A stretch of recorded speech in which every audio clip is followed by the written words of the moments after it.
La caída de Lehman Brothers el 15 de septiembre de 2008 y el efecto dominó supuso un cambio de paradigma para el mundo globalizado que conocíamos. Países endeudados, PIB no recuperados y mercados fragmentados son algunas de las consecuencias que aún vivimos a día de hoy.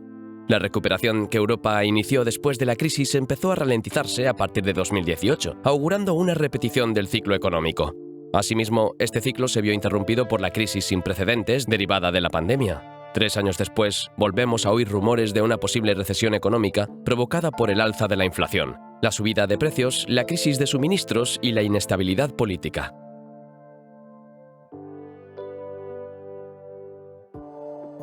Aún con las huellas recientes que dejó la crisis de 2008, los países y sus tejidos empresariales deben estar preparados para enfrentarse a otra posible recesión y aplicar todo aquello que aprendieron hace más de 10 años. ¿Cuáles son las lecciones más importantes? Sector bancario más supervisado, pero con menos reputación. La principal lección aprendida a raíz de la anterior crisis económica es que la quiebra de un banco o una entidad financiera es un hecho que nos afecta a todos. Los gobiernos de los países más azotados por la crisis bancaria se vieron obligados a rescatar a la mayoría de entidades que estaban cerca de la quiebra con el dinero de los contribuyentes, y en algunos casos ese dinero aún no ha sido devuelto. El previo a 2008 era un sistema totalmente bancarizado, con apalancamiento tanto por parte de las empresas como de las entidades financieras y una seguridad absoluta en el saber hacer de la banca y la liquidez que ésta proveía. Después de la caída de Lehman Brothers y la salida a la luz de los fraudes de las hipotecas subprime, los CDO y las preferentes, la confianza en la banca se erosionó y su reputación quedó gravemente dañada. En la actualidad, los bancos están más regulados y, al menos en España, están controlados por entidades ajenas, como la CNMV, el BDE y la DGSFP. Aún así, a menudo seguimos viendo malas praxis por parte de la banca más tradicional, como pudimos conocer recientemente con las condiciones exigidas a la hora de conceder los créditos ICO a las cláusulas suelo. Quizás deberíamos revisar el poder que se otorga a los bancos conociendo hasta qué punto pueden colapsar un sistema y la crisis de reputación a la que se enfrentan. Aún así, los expertos confirman que el sistema financiero se ha ido recuperando lentamente, con una estructura más sana y resistente que la que tenía 10 años atrás. La sobreexposición a préstamos de riesgo y el alto grado de apalancamiento ya son una constante en el sector bancario, y la aparición de nuevos competidores, concretamente las fintech, han diversificado el acceso a los servicios financieros, garantizando una mejor oferta a una demanda siempre presente. Política de prevención, no de reacción. Mientras se aceleraba el ciclo especulativo de los instrumentos financieros bancarios en la mayoría de las economías avanzadas, la regulación, que hasta ese momento era inexistente, se ejecutaba después de los cambios que sufría el mercado. Podríamos decir que la principal lección aprendida en este ámbito es la necesidad de leyes y controles que se anticipen a los cambios y ciclos del mercado, con estudios, test y auditorías que permitan la previsión. Al igual que la regulación, muchos gobiernos tampoco tomaron decisiones hasta que vieron cómo el sistema económico se desmoronó, especialmente en el sur de Europa. Los gobiernos de Portugal, Italia, Grecia y España tardaron demasiado en ver que necesitaban apoyo externo y en aceptar que lo que estaba ocurriendo se llamaba recesión, o crisis para los más valientes. Del mismo modo que tiraron de eufemismos, la demora en la solicitud de ayudas externas fue el motivo de esta recuperación tardía a la que las economías del sur de Europa se han tenido que enfrentar. Como hemos podido ver con las crisis del COVID-19, parece que la lección se aprendió correctamente. Las reacciones de los gobiernos del mundo a la pandemia, aunque se producían después de los hechos, fueron mucho más rápidas que las de las crisis anteriores. Mercados más regulados.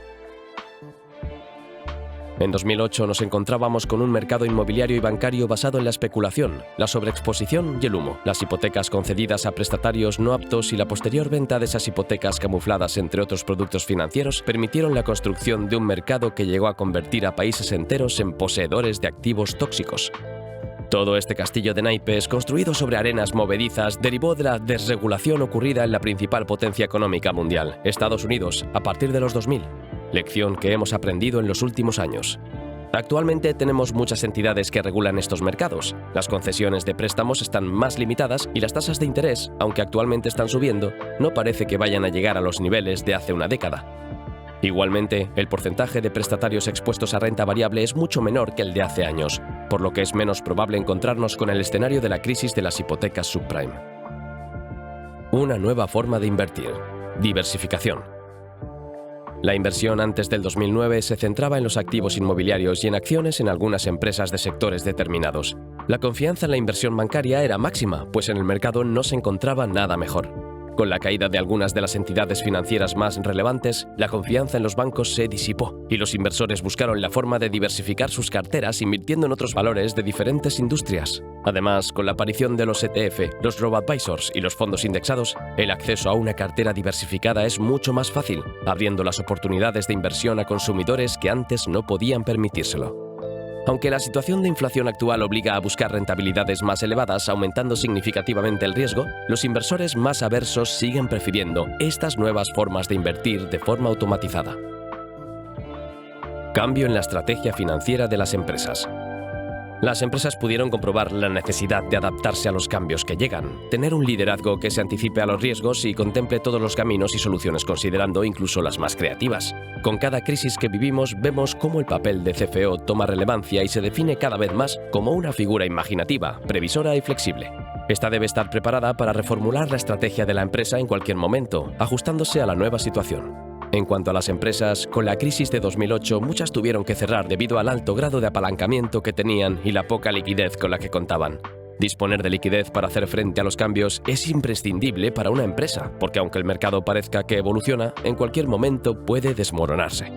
Actualmente vemos cómo la inflación, el encarecimiento de las materias primas y la crisis de suministro están complicando la situación actual, y la empresa que sobreviva será aquella que sepa adaptarse y ser más flexible a los cambios.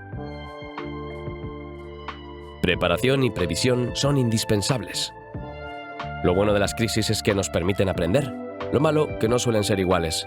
Estas lecciones que extraemos de cada crisis puede que no sean del todo aplicables a otras situaciones, pero el aprendizaje que obtenemos sí que nos servirá para ser capaces de ver cuándo un ciclo económico se agota y la situación empieza a colapsar.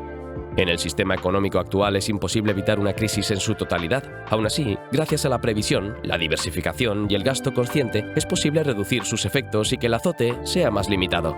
Aunque, tal y como popularmente se dice, el ser humano es el único animal que tropieza 2 veces con la misma piedra. Este también destaca por su capacidad de aprender de los errores y aplicar lo aprendido a situaciones similares en el futuro. ¡Hagámoslo!